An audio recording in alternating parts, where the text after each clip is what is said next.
P T I chairman Imran Khan کا کہنا ہے کہ میں حیران ہوں کہ پنجاب اسمبلی میں آج انہوں نے کیا کیا ہے۔ اپنے خطاب میں انہوں نے کہا کہ آرٹیکل 63A میں لکھا ہے کہ پارٹی کا پارلیمانی سربراہ فیصلہ کرتا ہے کہ ووٹ کدھر کرنا ہے۔ میں نے جو خط لکھا وہ رد ہو گیا تھا، پھر پارلیمانی لیڈر نے خط لکھا۔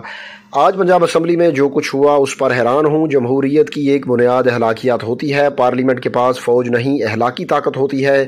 آج پنجاب میں جو کچھ ہوا وہ جمہوریت نہیں ہے۔ عوام احتجاج کریں، قانون ہاتھ میں نہ لیں۔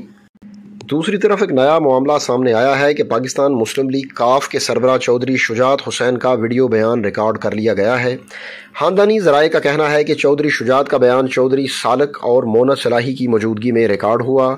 چودھری شجاعت نے ویڈیو بیان میں پارٹی ارکان کو چودھری پرویز الہی کو ووٹ ڈالنے کی ہدایت کی۔